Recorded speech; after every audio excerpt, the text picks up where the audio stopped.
Bienvenue à tous. C'est très sympa d'en revoir certains. Ça veut dire qu'on ne les a pas dégoûtés la première fois.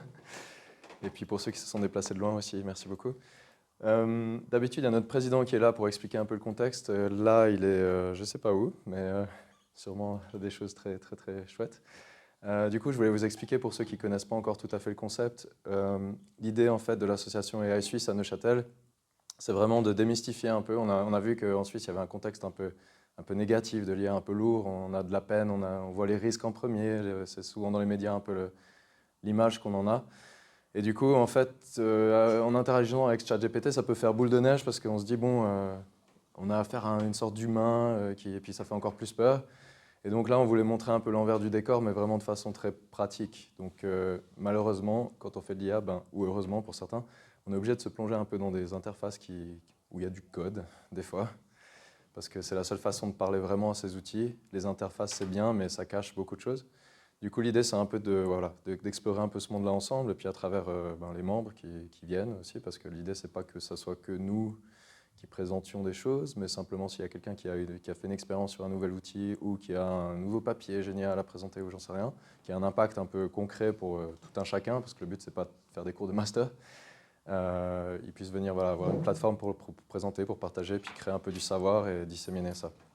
Donc là, on a plusieurs types d'événements. On a comme aujourd'hui la partie lab où c'est vraiment, on présente des outils assez concrets vous pouvez utiliser dès demain.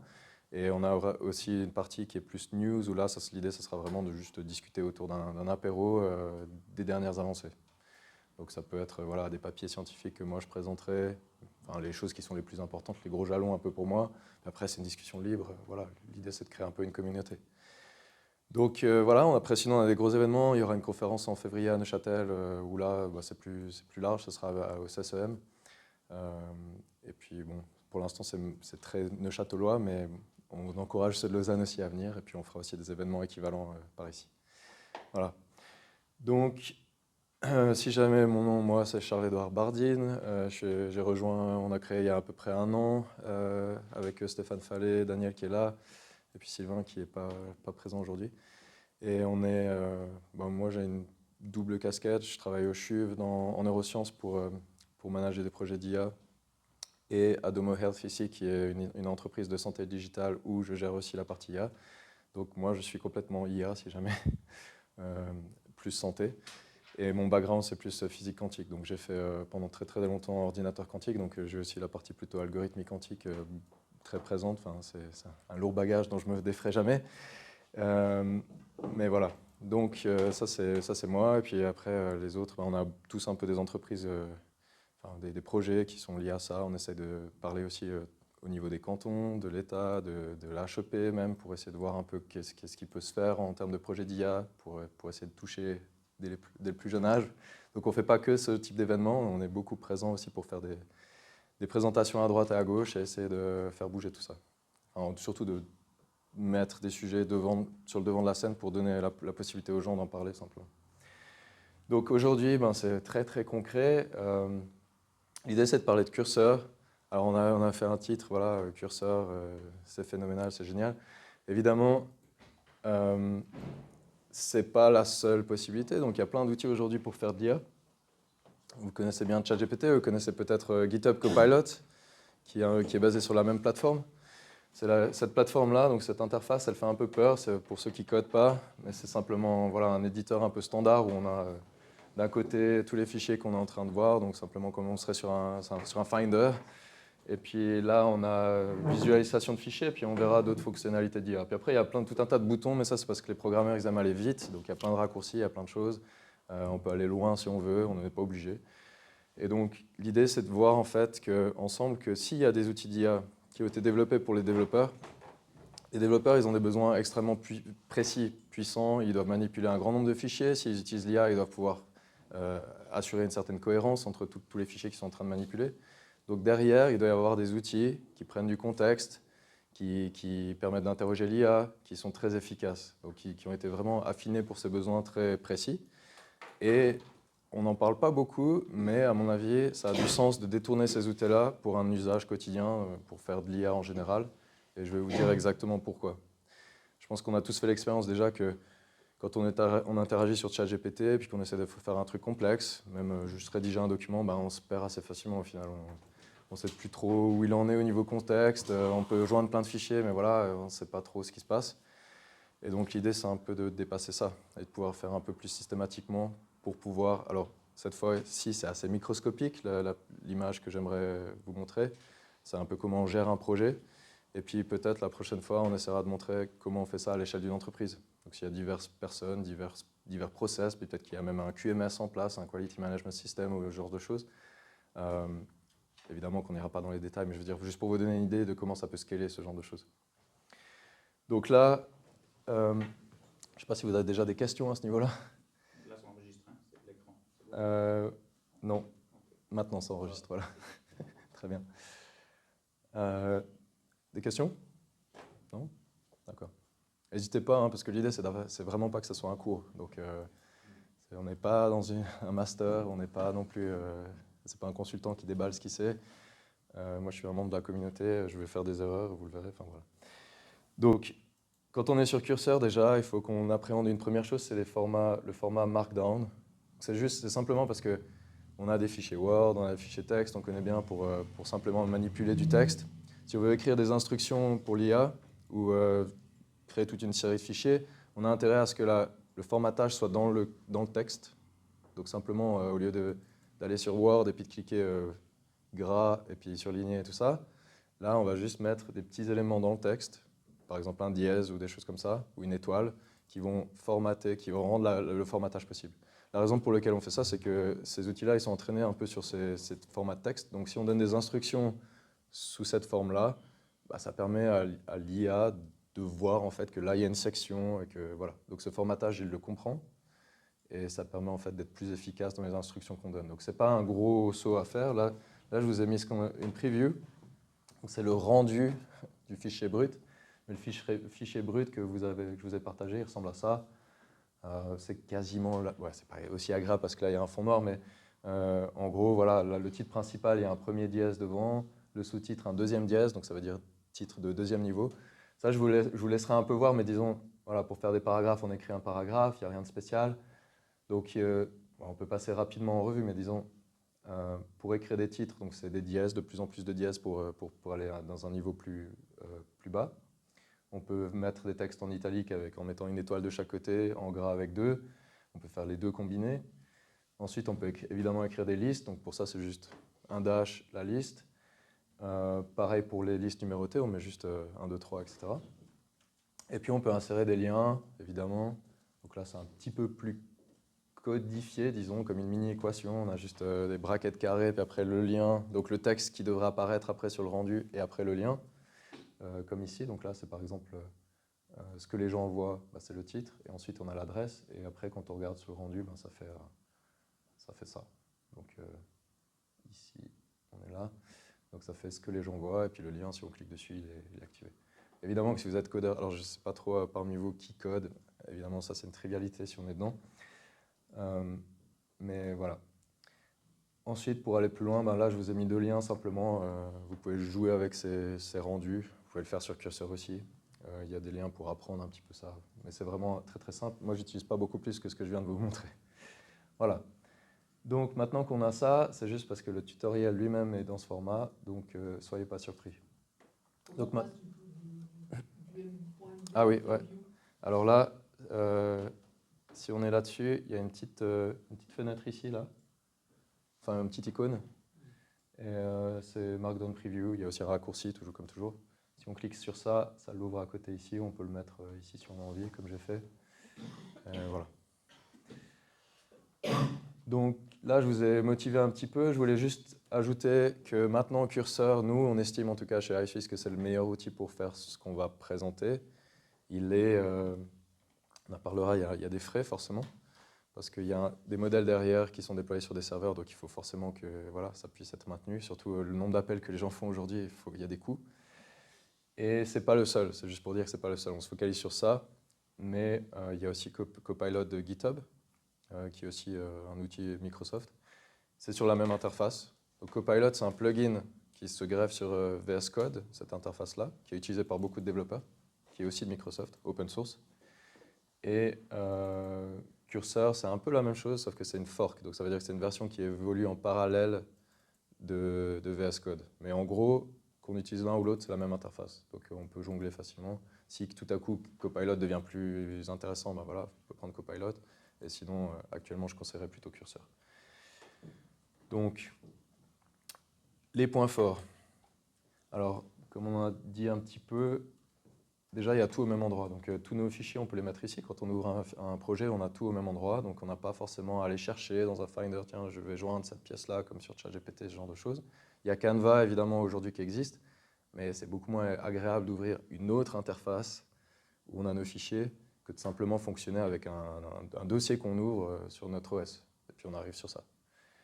Donc, on peut structurer des dossiers par projet. Si on ouvre un dossier, on sera sur une interface comme ça, avec les préférences utilisateurs qui correspondent à ce dossier. Puis du coup, ça correspond à un projet en gros. Le contexte, on en a à gogo, entre guillemets, parce que là, on peut vraiment prendre en compte l'entièreté des fichiers qui sont là-dedans. Donc, contrairement à ChatGPT, là, en un clic, on a la possibilité de prendre en compte ce contexte-là de façon assez fiable, parce qu'il y a différentes méthodes pour prendre en compte le contexte. Il faut en gros transformer tous les documents, les casser en petits morceaux et les mettre dans une fenêtre de contexte qui est limitée pour l'outil, le LLM qui est derrière. Donc évidemment qu'il y a des choix de design derrière sur comment on fait ça. Qu'est-ce que c'est un contexte?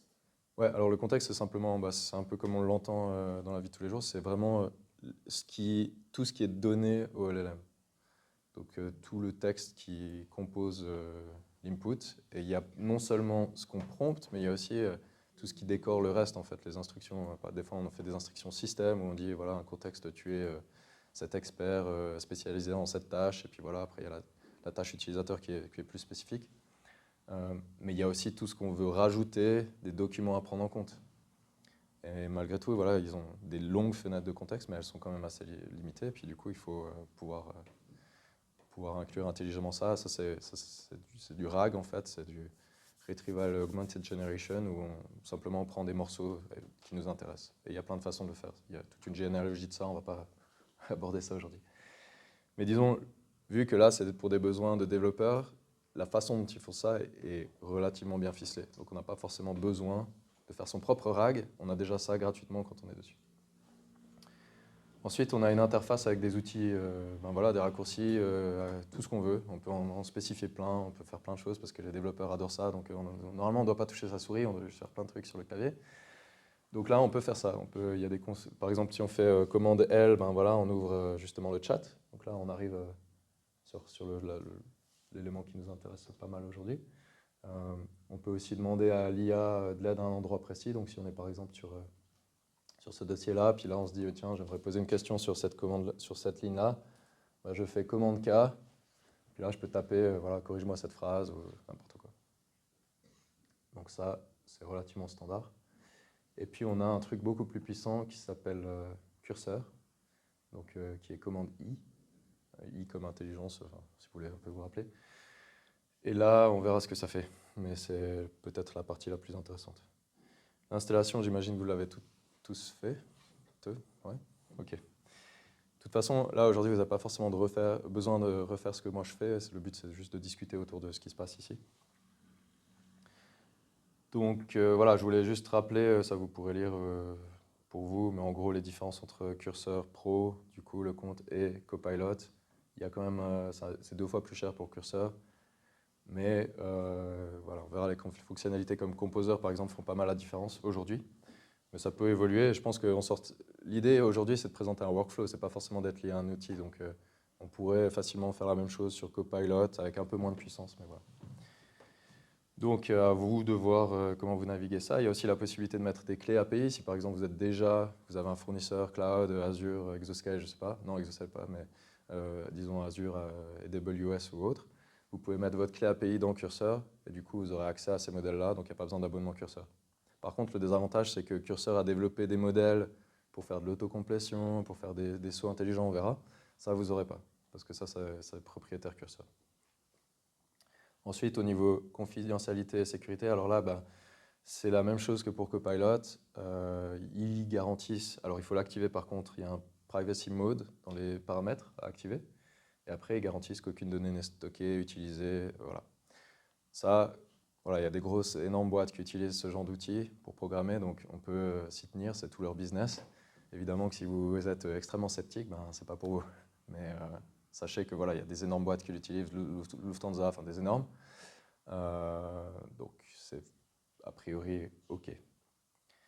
Autant en tout cas que n'importe quelle ressource sur Azure ou sur le cloud d'intérêt. Qui est-ce qui est derrière Cursor? Parce que Alors, c'est un fork de Cursor, c'est une WordPress. petite boîte dont le nom m'échappe, mais c'est une équipe de passionnés, je crois, qui était aussi chez Copilot avant, en partie.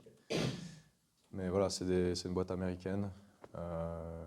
D'ailleurs, récemment, il y a eu une discussion avec Lex Friedman, je ne sais pas si vous connaissez ce podcast, où il y avait l'équipe de Cursor qui parlait, et puis aussi du futur de Cursor, c'était assez intéressant. Je vous encourage à regarder si jamais. Mais voilà, c'est une relativement petite équipe encore, mais ils sont loin devant parce qu'ils pensent vraiment. Enfin, il n'y a pas la lourdeur en fait d'un Copilot qui est géré par Microsoft où ben voilà, il y a beaucoup de contraintes en termes de process simplement pour avancer, tandis qu'eux ils sont très flexibles. C'est des passionnés qui savent exactement, qui ont mappé comment ça marche dans les équipes de développeurs surtout. Donc les fonctionnalités dont ils parlent pour le futur sont aussi, à mon avis, tout à fait pertinentes et je ne suis pas sûr que Copilot y arrivera aussi vite. Mais encore une fois, je n'ai pas de lien particulier avec l'un ou l'autre. Je pense que là, l'idée, c'est de discuter un workflow.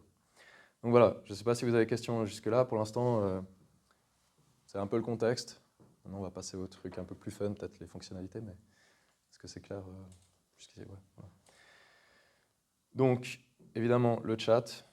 Donc ça, on l'a vu juste avant, on peut faire commande L.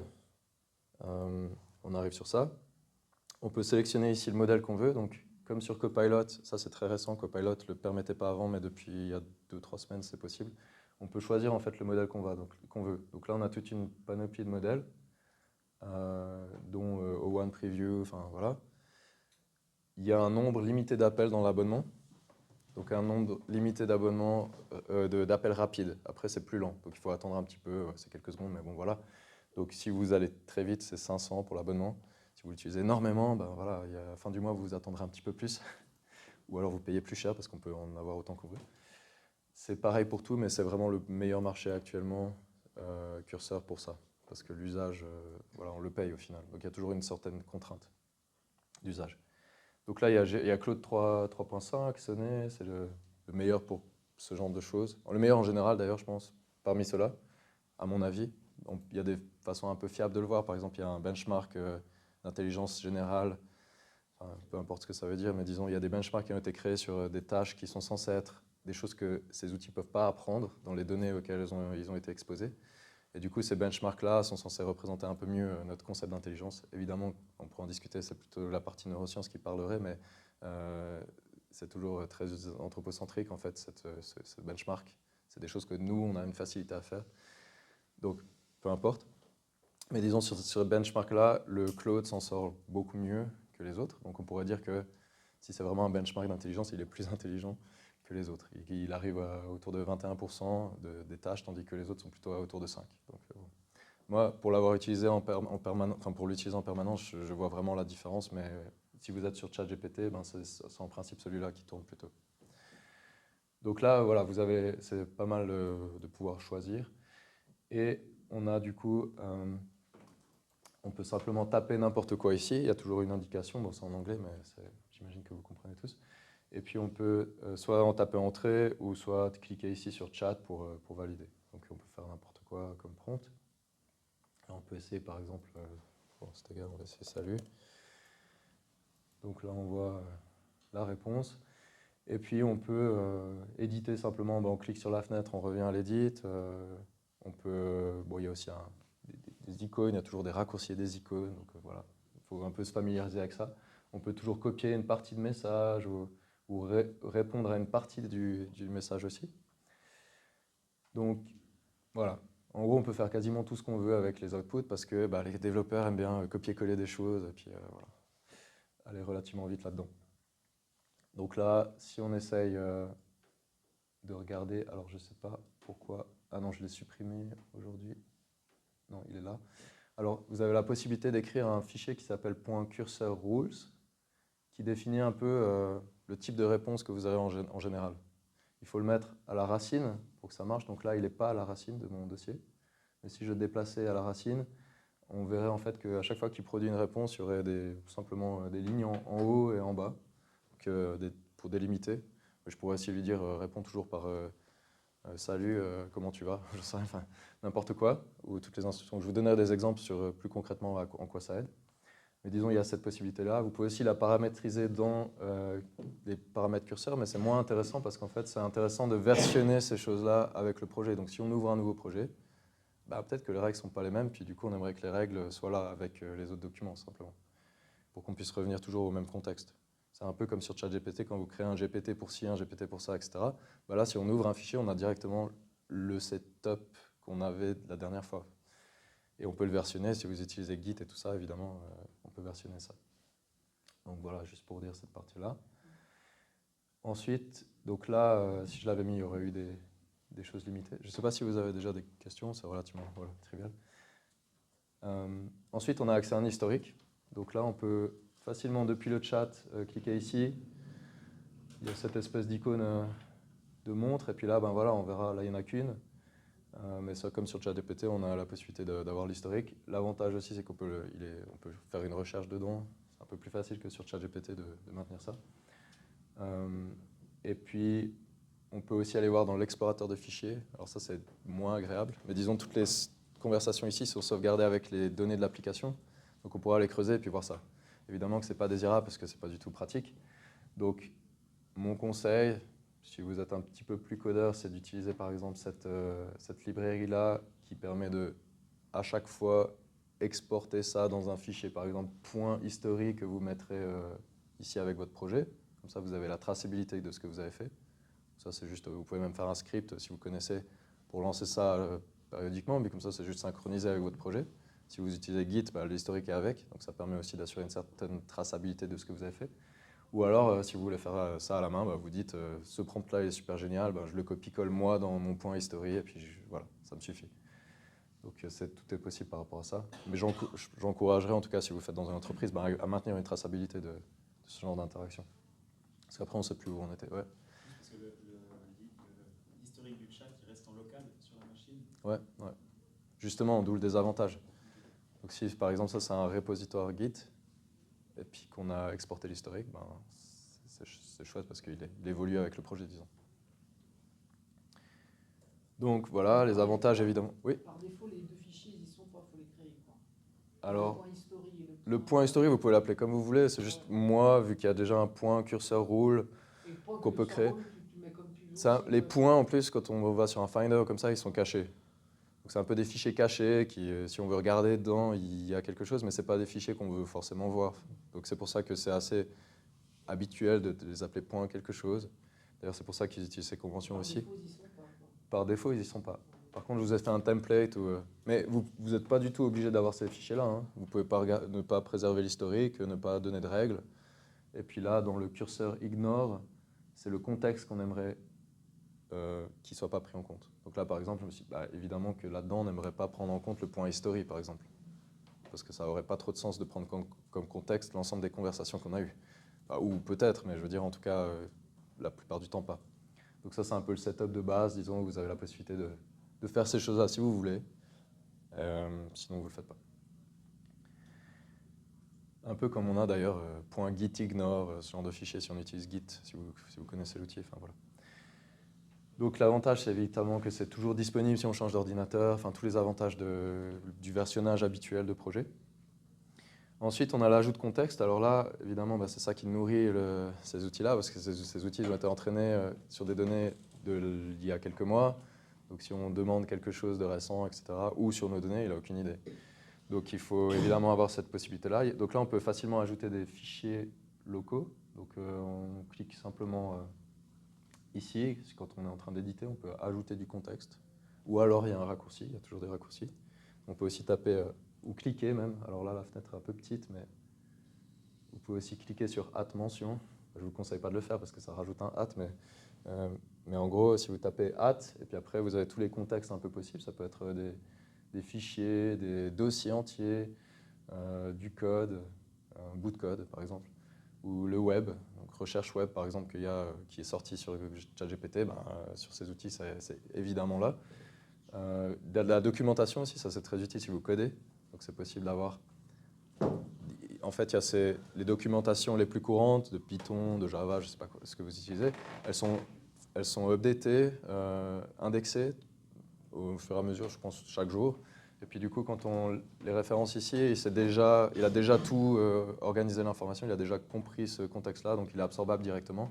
Ça permet, si vous écrivez du code avec un outil particulier, de dire j'utilise cette librairie-là, et du coup le contexte est beaucoup plus fin. C'est déjà entièrement indexé, et puis ça marche bien. Après, il y a d'autres choses qui sont liées à Git dont on ne va pas forcément parler, puis le reste, on en parlera bientôt. Donc voilà. Donc là, par exemple, s'il y a un exemple un peu de base, on peut dire là, j'ai un rapport. Je vous ai mis dans la première partie ici un rapport de la commission IA, de l'IA en France.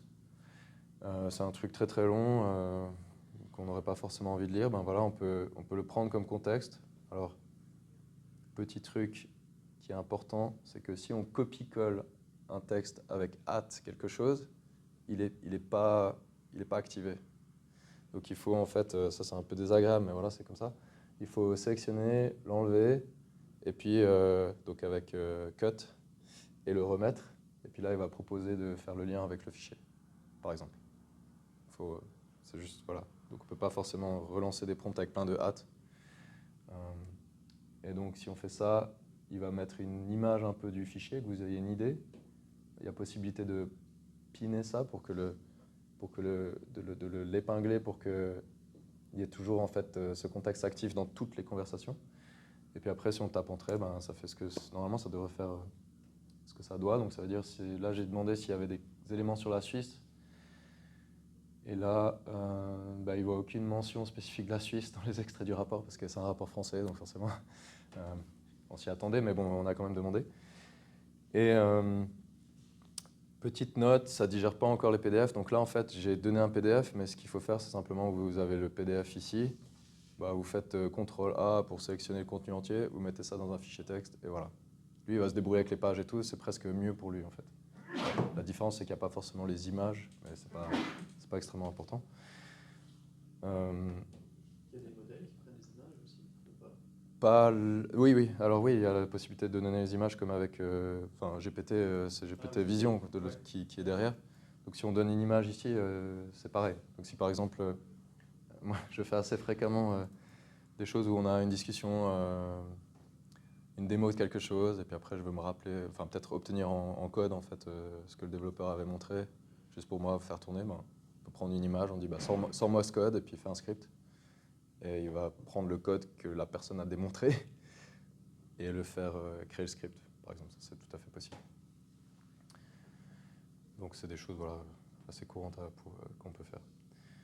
Donc voilà. Ensuite, il y a évidemment les pages web individuelles. Donc, si on est... alors là, vous ne voyez pas parce que c'est une petite fenêtre, mais si je mets par exemple quel est l'événement, le prochain événement des Suisse, alors là, le lien n'est pas activé non plus, donc je vais juste faire ça. Voilà. Si on ne mettait pas cette mention du site, évidemment, on ne le trouverait pas. On trouverait un truc d'il y a 6 mois. Donc là, si on le met, normalement, ça devrait pas mal marcher. Donc voilà, c'est l'événement actuel. Vous remarquerez aussi qu'il est très précis dans le type de réponse aussi. Donc par défaut, il y a un prompt system qui est au-dessus de ces modèles-là, qui fait qu'il est extrêmement précis dans ses réponses, beaucoup plus que pour des interfaces grand public comme ChatGPT. Donc c'est aussi assez agréable si vous voulez faire des choses précises, parce que vous ne voulez pas forcément avoir beaucoup de blabla. Et c'est affinable avec les cursor rules. Donc ça, je vous montrerai comment le faire. Moi, je n'utilise pas du tout ce setup-là pour coder. Mais voilà, ça dépend des besoins. Mais en tout cas, on peut le façonner pour qu'il réponde d'une certaine façon, pour qu'il n'y ait pas de blabla, pour que il check par exemple certains éléments factuels. Ensuite, il y a aussi les sites web. Donc ça, c'est agréable. C'est aussi un peu différent de ChatGPT. C'est qu'on peut donner un site où il va explorer dedans. Sur ChatGPT, vous donnez un lien, il ne va pas aller plus loin. Il ne va pas forcément chercher. À moins que vous donniez recherche web, il ne va pas forcément naviguer dans les pages. Donc là, il y a la possibilité de le faire avec AdDoc, si jamais. C'est la même chose que pour la documentation qui a été pré-ingurgitée, par exemple sur la documentation Python. Mais là, vous pouvez mentionner le site que vous voulez qu'il ingurgite par défaut. Donc si vous en mentionnez un, par exemple AI Suisse, et que vous l'appelez AI Suisse, ben, vous pouvez faire @AI Suisse, puis après vous avez toujours ce site web en fait comme contexte. Ça peut être intéressant si vous travaillez sur votre site à vous, je sais pas, d'une boîte ou autre, d'avoir toujours un accès à ce contexte. Donc voilà.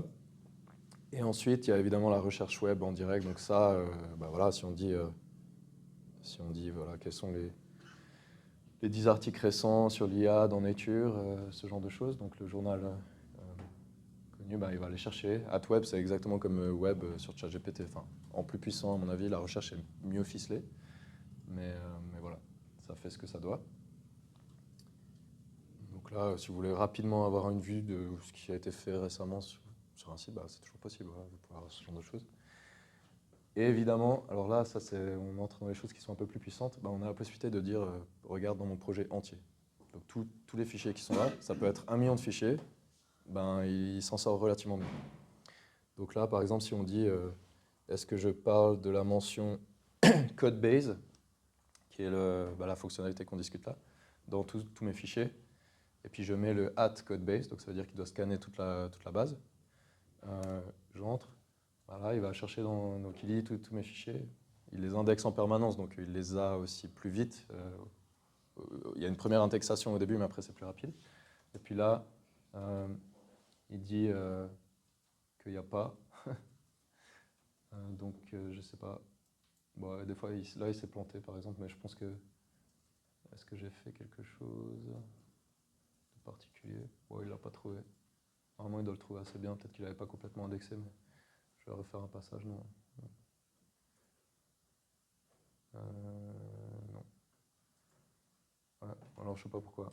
Peut-être que j'ai mal indexé ou je sais plus si j'ai mentionné comme d'habitude. Mais bon, voilà, vous verrez à quel point vous pouvez, au fur et à mesure que vous changez les fichiers, avoir ce contexte à portée de main. Et puis, si vous voulez encore éviter certains fichiers, vous pouvez le rajouter dans le curseur ignore dont j'ai parlé avant. Maintenant, alors, il y a des choses plus amusantes qui sont l'autocomplétion. Donc maintenant, si on écrit n'importe quoi, un rapport ou autre, il y aura toujours une prédiction de ce que vous allez écrire après, ce qui est pas mal utile pour la plupart des choses, parce que si on a déjà copié-collé une phrase ailleurs, bah, il va proposer de la coller en arrivant, puis de faire si on change un nom, par exemple, dans un roman, bah, en tapant table plein de fois, on peut changer le nom partout. Il va comprendre qu'en fait, on veut faire ce changement globalement. Donc tous ces petits éléments, je ne peux pas vous faire une liste exhaustive maintenant, parce que c'est vraiment au fur et à mesure de ce qu'on fait que vous allez voir la puissance de ça. Mais ça permet de simplifier grandement la vie. Par exemple, si on veut changer, bah, c'est ce que je vous proposais par exemple là, je ne sais pas, vous avez quelqu'un qui vous donne une liste comme ça, puis il n'y a pas de bullet point, vous voulez des bullet points. Alors, on ne va pas s'amuser à faire bullet point, entrée, machin. On lui dit juste, on fait un premier bullet point sur titre, et puis après avec des tabs, alors ça je peux vous montrer juste comment ça marche, mais donc là on est quelque part ici. Voilà. Donc là, on est dans la partie code, et puis si je voulais juste faire ça, ben, je mets mon tiret. Là, il propose déjà en gris. Et puis si je tape tab, ben, voilà. Et après, il me dit, petite box rouge. Ça, c'est un saut. C'est un tab, mais avec un saut. Donc il sait que maintenant, j'aimerais aller un peu plus bas. Et si je tape tab, ben, il fait ça. Et puis là, il propose la suite. Voilà. Donc j'ai fait 3 fois tab et j'ai transformé. Si c'est 1000 lignes de code, c'est la même chose. Donc c'est quand même assez pratique plutôt que de faire des copier-coller ou je sais pas quoi, ou de mettre dans ChatGPT puis dire transforme-moi ça, puis après on sait même pas s'il a transformé vraiment parce qu'il peut halluciner parfois, donc il peut aussi transformer certains mots. On a l'impression que c'est la même chose, il a formaté alors qu'en fait il a changé certaines choses. Donc voilà, ce genre de choses, là c'est évidemment un exemple trivial, c'est pas super excitant, mais il y a des choses que vous verrez qui sont assez agréables à l'utilisation. Donc c'est juste avec un tab. Après, il y a évidemment l'édition locale. Donc comme on a dit, ben voilà, on peut prendre par exemple cette partie-là. On fait CTRL-K et puis là on peut faire ce qu'on veut. Donc par exemple traduit en allemand, voilà. Et puis là il va faire. Donc c'est assez agréable aussi la façon dont il présente les choses parce qu'il vous montre un diff. Donc pour les codeurs c'est quelque chose qu'on connaît bien. C'est juste en rouge ce qu'il a enlevé, en vert ce qu'il a rajouté. Donc là on peut voir les différences. Si par exemple vous dites change ce nom de variable ou change-moi la fonction que j'utilise à travers ça. Dans un code complexe, ben, il va faire vraiment un diff et puis vous pourrez élément par élément, alors là ça se voit pas, mais accepter. Là vous pouvez mettre oui ou non à chaque fois pour accepter les changements. Donc c'est pas mal puissant parce que, je ne sais pas si vous avez utilisé Copilot sur Word ou comme ça, c'est pas le même feeling, c'est beaucoup plus flou. On ne sait pas exactement ce qu'il a changé, on ne peut pas accepter des parties. Donc rien que pour ça, rien que pour éditer du texte, on serait déjà mieux là-dessus. Donc voilà. On peut toujours annuler tout si on fait Escape. Voilà. Donc là, il faut rejeter d'abord les changements. Donc ça, bon, ça, vous connaissez bien ce genre de fonctionnalité. Et puis là, enfin, il y a le Composer. Alors ça, c'est peut-être la chose la plus utile pour le workflow que je vais présenter après. Donc là, c'est un éditeur, en fait, mais de fichiers multiples. Donc si vous ouvrez ça, avec commande I, bon, c'est une fenêtre de chat qui apparaît, mais en fait, vous pouvez faire plutôt commande Alt-I pour ouvrir directement ce control panel. Alors là, c'est un panel, c'est une sorte d'autre interface, un peu comme Canva, si vous avez joué avec, où il y a ici potentiellement des notes, mais ça, on ne va pas en parler, c'est pas très intéressant. Mais ici, il y a en gros des onglets avec les fichiers qu'il va créer pour une certaine tâche. Donc ici, si on tape quelque chose, il y a des instructions, il va créer un certain nombre de fichiers si on lui demande, ou en tout cas si c'est nécessaire pour le projet. Et il va tous les afficher ici avec la possibilité de voir ce qui a été fait, donc aller voir dans chaque fichier, puis d'affiner au fur et à mesure les changements qui ont été effectués. Donc évidemment que si on a un projet complexe, on travaille quasiment que sur ça. Parce qu'on aimerait qu'en fait, tous les documents du dossier, si on fait un rapport complexe avec plein de chapitres et autres, si on fait un changement quelque part, on aimerait que les changements soient répercutés partout. Donc on ne va pas travailler en mettant ce chapitre sur ChatGPT, puis après on ne sait pas trop où est la cohérence dans tout ça. Donc on verra comment l'utiliser en pratique.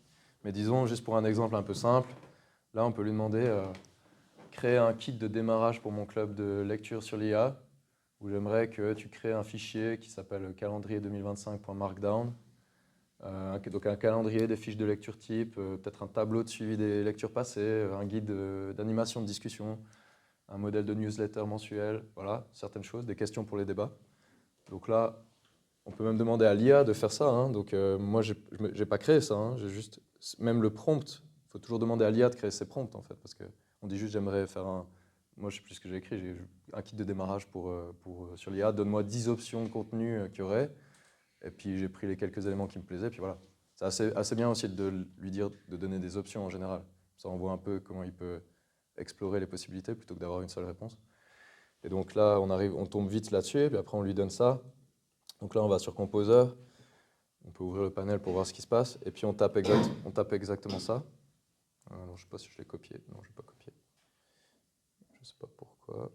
Tac. Et si on met ça, et puis là j'ai dit aussi recherche sur le web, des lectures incontournables récentes, juste pour que ça soit un peu à jour. On met ça. Donc là il va chercher sur le web. Et normalement il devrait ici créer tous les fichiers au fur et à mesure. Donc on aura une discussion avec une vue sur les choses qu'on crée. Donc là il dit bon, la fenêtre du coup elle part sur le côté, puis il dit je vais créer ces fichiers en m'inspirant des meilleures pratiques pour les clubs de lecture. Et puis, il commence par le calendrier, la fiche de lecture. On voit ce qu'il fait, il est en train de faire. Puis on peut aller voir les fichiers qu'il est en train de créer au fur et à mesure. Ça, c'est le tout départ d'un workflow. C'est vraiment... Après, il faut voir ça itératif. Donc, au fur et à mesure qu'on rouvre Composer, il est sur l'état actuel de la conversation. Et puis, on peut continuer, affiner tout ce qu'on a créé. Donc, c'est une discussion qui suit son cours, simplement. Donc, il ne faut pas voir ça comme un truc de rupture. On a fini, on s'arrête. C'est vraiment un truc évolutif. Et puis là, on peut voir, donc à la fin, il dira, il fait un petit résumé aussi de ce qu'il a pu sortir, parce que juste pour nous résumer ce qu'il a fait. Et puis là, on a la possibilité de faire réappliquer les changements de cette étape, les sauver pour qu'il y ait un checkpoint, ou les accepter simplement. Donc on est content des fichiers, on regarde tous ces fichiers-là, et puis on est content. On dit que c'est bon. Et l'avantage là-dedans, c'est que là, avant les conversations, il y a toujours un checkpoint qui se crée, et on peut revenir à ça. Donc ça, c'est super puissant parce que, je pense, je sais pas, vous l'avez tous su, moi en tout cas, je l'ai tout le temps, si je suis sur ChatGPT pour un truc un peu rapide, j'arrive assez fréquemment à être frustré parce que je suis coincé dans un chemin de prompt Et puis je suis bloqué là-dedans. Puis si je lui dis non, non, oublie certaines étapes et puis fais plutôt comme ça, il y aura toujours une trace du contexte d'avant. Puis c'est extrêmement lourd. Donc là, on a la possibilité de nettement revenir à l'arbre de décision, enfin l'arbre des possibilités qu'on était en train d'explorer, proprement. Les fichiers, ils reviennent à l'état qu'ils étaient avant. Et puis, et basta. Et si on travaille avec Git, ben évidemment, on peut encore avoir la finesse de voir les différences. Enfin, voilà. Donc ça, c'est pour moi, c'est ce qui fait la puissance du type de workflow que je vais montrer après. Et donc là, on peut rapidement voir, mais bon, ça tient bien la route, hein. Donc des questions types, on a une newsletter qui n'est pas trop mal, j'imagine. Là, on pourrait dire, ben voilà, maintenant on est ce mois-ci, il y a ces intervenants-là, hop, il updaterait tout ça, tout en gardant exactement la même chose. Donc on peut faire évoluer ces fichiers. Là, il y a une bibliothèque, on lui a demandé de faire ça, donc là, il y a en format CSV les lectures qu'on va faire, des questions, un calendrier, voilà. Donc là, il a fait ça par semestre, enfin, bref.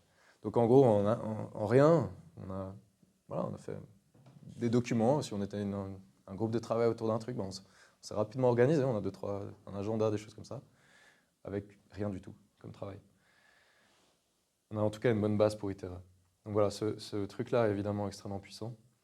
Et j'utilise très peu le chat, sauf pour des questions. Par exemple, si j'ai un bug particulier, alors j'utilise le chat pour débugger ça. Mais si on travaille sur un gros projet, c'est plutôt dans le Composer qu'on le ferait.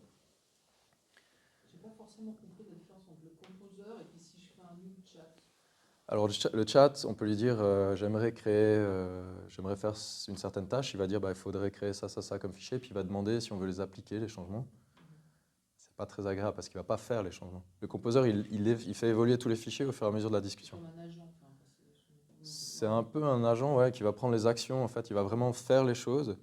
Et puis pour éviter que on n'a pas besoin de cliquer en validant tout. Et puis surtout, on a une trace, on a des checkpoints et tout ça. Donc c'est vraiment pour faire évoluer au fil de la conversation un ensemble de fichiers.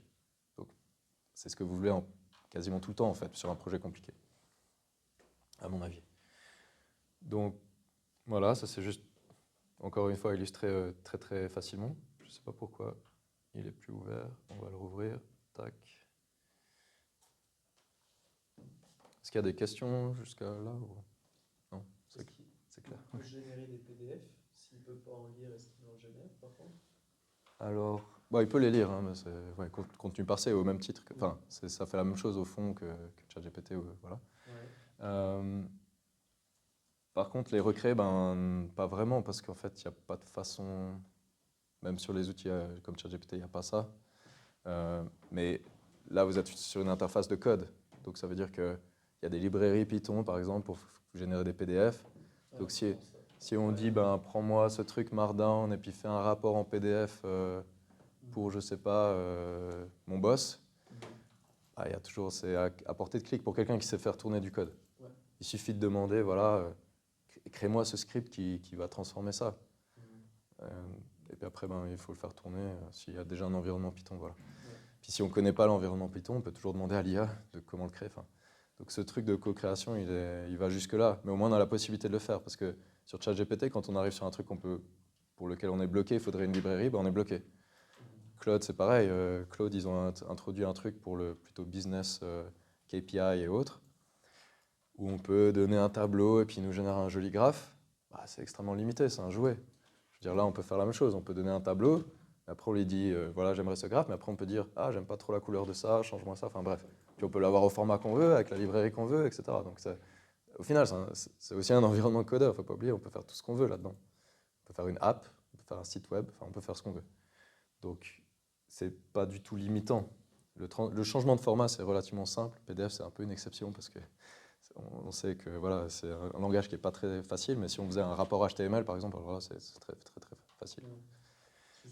On pourrait même passer par HTML d'abord et puis juste exporter en PDF à la fin, par exemple. C'est ce que moi je ferais, je pense, la plupart du temps. Moi, je fais souvent HTML parce que c'est agréable, c'est interactif en plus. Mais voilà.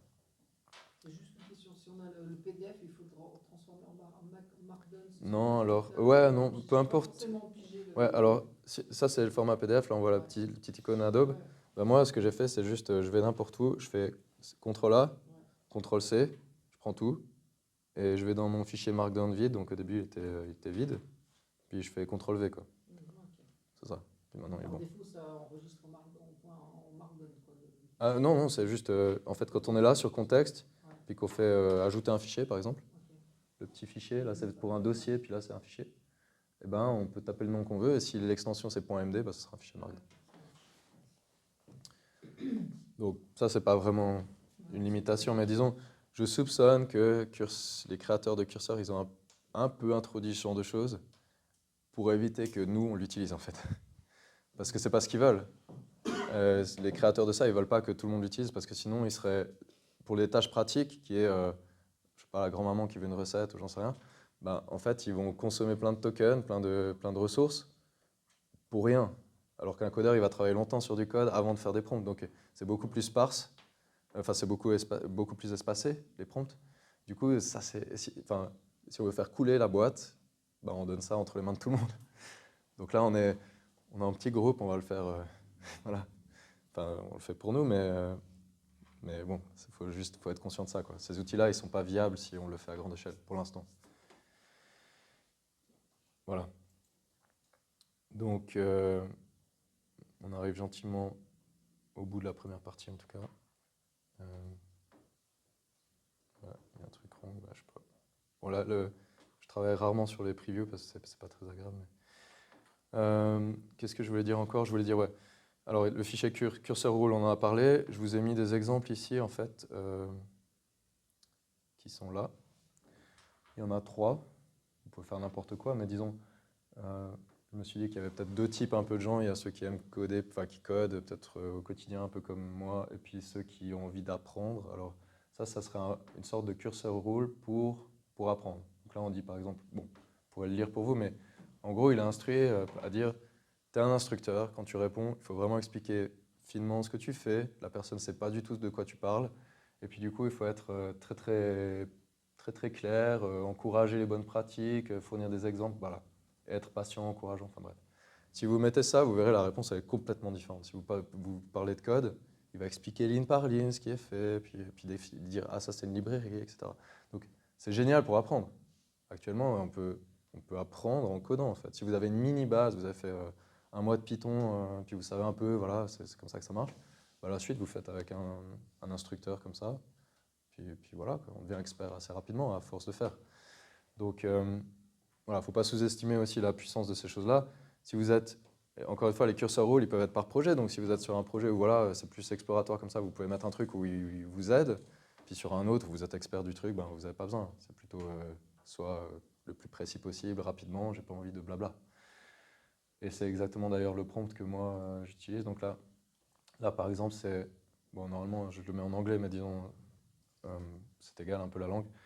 Là, on dit, bah voilà, on a un assistant de programmation qui est fait pour des programmeurs seniors. Il faut vraiment faire l'accent sur des concepts de codage, de design, des principes architecturaux, que les bonnes pratiques standards, par exemple d'être dry, de ne pas se répéter, enfin toutes ces choses que vous connaissez probablement, elles soient là. Parce que si vous ne mettez pas ce truc-là, vous pouvez expérimenter, mais vous n'aurez pas du tout la même réponse. Vous aurez un truc beaucoup plus proche d'un Claude standard, qui est fait pour du grand public au final, il est fait pour tout, pour n'importe quelle expertise. Donc ce genre de choses, c'est assez puissant pour ceux qui codent fréquemment. Et puis là, je vous ai fait une version un peu plus, voilà, un peu plus légère, disons, où c'est plus celle que j'utilise. Où je dis en gros, ne me donne pas de trucs de haut niveau, vraiment, s'il te plaît, j'en ai rien à fiche. Et puis traite-moi comme un expert. Enfin, je le traite moi un peu moins bien, mais disons, ça marche un peu mieux, je trouve.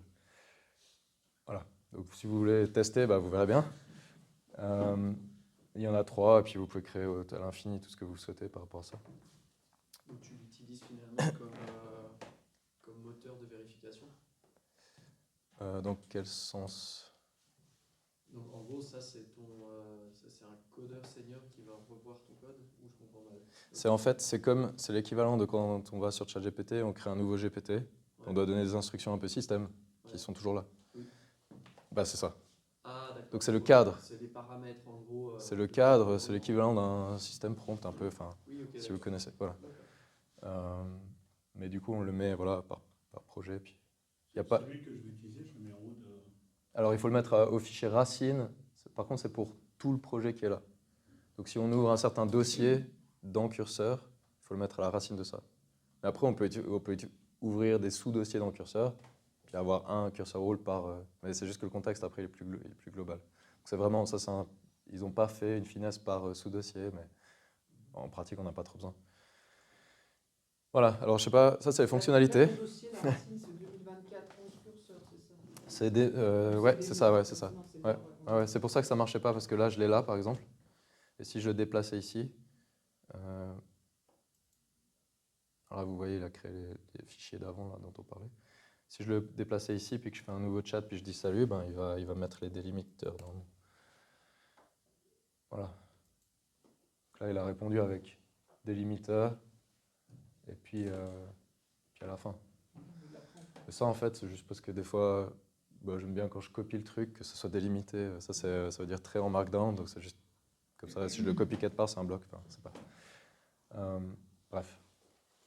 Ça, c'est à l'infini, vous pouvez jouer comme vous voulez. Donc maintenant, voilà, c'était plutôt l'interface, les fonctionnalités. C'est un peu les mêmes, mais moins puissantes parce que pour la raison de Composer sur Copilot. Et puis maintenant, l'idée de ça, c'est vraiment de montrer un workflow. Donc, je ne vais pas vous montrer le troisième exemple de projet concret. Peut-être vous pourrez regarder chez vous. J'essaie de rédiger la même chose que le rapport de l'IA, de la commission de l'IA en France, mais pour la Suisse. Je vous donne des instructions sur comment faire. Mais j'aimerais voir avec vous en fait comment ça marche ce genre de truc. Donc, si on a un rapport voilà, super complexe à créer ou un projet, une app à créer, un site web, n'importe quoi, ou on est un avocat, on veut rédiger un acte, ça peut être à peu près n'importe quoi, incluant les projets de code évidemment. On peut partir en fait d'une chose assez simple, donc on peut oublier ces trois fichiers, hein, ça vous les mettez ou pas. Mais disons, l'essentiel c'est le README, ça c'est pour vous, mais il y a un fichier d'instruction ici. Donc comment moi je m'y prends en général, ça marche assez bien, après vous pouvez suivre plein de workflows sur le même principe. Je vais vous générer ça en preview pour que ce soit un peu plus agréable. Donc, en fait, l'essentiel de tout ça, il faut bien réaliser que ces modèles-là, malgré tout, ils ont un contexte, mais qui est relativement limité. Ils ne savent pas faire des chaînes de raisonnement très profondes. Donc, il faut leur mâcher le travail. Si on veut vraiment qu'ils suivent finement les instructions, il faut le faire. Et donc, l'essentiel, c'est vraiment d'avoir un fichier d'instructions clair ou un ensemble de fichiers d'instructions qu'on va donner comme contexte et qui vont aiguiller la composition là, avec Composer au fur et à mesure du workflow. Donc, c'est un peu, pour ceux qui travaillent dans des boîtes voilà, avec QMS et autres, c'est un peu comme, de toute façon, on doit le faire. Au départ, on a des user requirements, on a des besoins utilisateurs ou des spécifications techniques et autres à donner. Ces documents, on doit les écrire de toute façon. Donc, si on a un workflow comme ça, on peut même les mettre en fait avec le code. Ça fait partie de la traçabilité de ce qu'on fait en fait. On a nos besoins, on définit les besoins du projet, et puis on peut le faire aussi structuré qu'on veut dans notre QMS, voilà, si on a un Quality Management System. Ou sinon, si on a une grand-mère qui utilise Cursor quand même, on a juste un petit fichier qui dit j'aimerais faire ça pour mes petits-enfants, et puis voilà. Les user requirements, ils sont beaucoup plus simples. Mais disons, l'idée, c'est d'avoir un truc comme ça. Donc là, c'est vraiment très basique, c'est un squelette qui peut s'appliquer à tout le monde. Là, j'encourage d'avoir peut-être... Ça, c'est simplement un petit tableau qui dit, voilà, cette version-là, elle correspond à quoi? Petit résumé de ce que j'ai fait, là, c'est les instructions initiales, c'était moi. Si vous êtes dans une boîte, c'est peut-être utile d'avoir ce genre de versionning de base dedans. Et puis après, simplement un set d'instructions où il y a une section but, les grandes lignes de ce qu'on veut faire, des besoins, s'il y a des exigences particulières, des spécifications, si vraiment on veut que l'outil, l'IA utilise plutôt cette librairie qu'une autre, ou plutôt cette recette qu'une autre, ou je ne sais pas, ces ingrédients, peu importe. La documentation, si on sait que je sais pas, c'est Marmiton qu'on aimerait bien utiliser, puis pas autre chose, voilà, on peut mettre là. Et puis à la fin, si on a déjà une ébauche d'étapes pour faire ça pour l'IA, tant mieux. Mais sinon, on peut demander, on peut discuter avec l'IA pour affiner ça. Dans un projet concret, ça peut se résumer à j'écris ici, en gros, je ne sais pas quoi, j'ai envie de faire ce projet, je ne sais pas trop comment faire, blablabla, remplis-moi le reste. Puis il va me suggérer des besoins que j'affinerai au fur et à mesure avec Composer. Du coup, ce set d'instructions de base, je l'affine déjà avec l'IA, je ne vais pas l'écrire entièrement moi. Donc la charge mentale pour faire ça, elle est extrêmement faible en fait. Et à la fin, quand on est content, qu'on a arrivé à une certaine version un peu agréable, on peut peut-être en faire une nouvelle version, si on versionne. Et puis voilà, comme ça on a une sorte de traçabilité. Donc l'idée après, c'est de... il a vraiment un problème le preview là, mais je vais quand même le refaire, parce que ce sera plus lisible. Voilà, donc ces fichiers d'instruction, ça permet de clarifier le projet, non seulement pour nous, dans le cadre d'une boîte par exemple, mais aussi pour l'IA.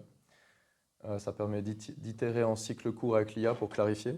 Donc c'est vraiment, on va sur Composer, on a ce fichier d'instruction qu'on étoffe, on dit ah non, là dans les besoins tu as mis un truc qui me plaît pas, voilà, enfin, on discute. Et une fois qu'on est content, ben, on a une trace du processus qu'on a versionné si on le veut, et on peut permettre à n'importe qui d'autre de faire la même chose. Si on a un set d'instructions qui a marché pour une tâche, ben, quelqu'un d'autre qui arrive sur le projet, un collaborateur ou autre, il a ce fichier, il rouvre Composer, c'est les instructions, et puis il peut continuer le projet. C'est aussi beaucoup plus puissant que de dire bah, retourne sur ChatGPT puis explique que là, je suis en train de faire un request for information, puis mon RFI c'est dans le cadre de cette boîte, et voilà, voilà. On se répète énormément en fait à faire ça. On a plein de gens qui sont dans les mêmes processus, on revient, puis on redécrit le problème, etc. Si on a un set d'instructions qui est avec, par exemple vous avez un Google Drive d'entreprise, ou j'en sais rien, bah, dans chaque fichier, on peut avoir un set d'instructions. On a versionné les processus. On a défini ce qu'on voulait proprement déjà. On a forcé les collaborateurs à faire avec l'IA. Donc c'est mieux structuré la plupart du temps que ce que les gens font. Puis quand on arrive sur un truc, puis qu'on veut faire, on est dans le dossier présentation, puis on veut faire une présentation nouvelle sur un truc, bah, non seulement on a le contexte de toutes les présentations d'avant, gratuitement, mais on a le fichier d'instruction pour générer des présentations qui sont sur le même format, directement. Par exemple, chez iSuisse, ben, on utilise ces workflows-là pour si on fait un nouveau post, ben voilà, on a un fichier d'instruction, on dit maintenant c'est ce sujet-là, bam, et puis il peut relancer sous le même format, il a le contexte. Voilà.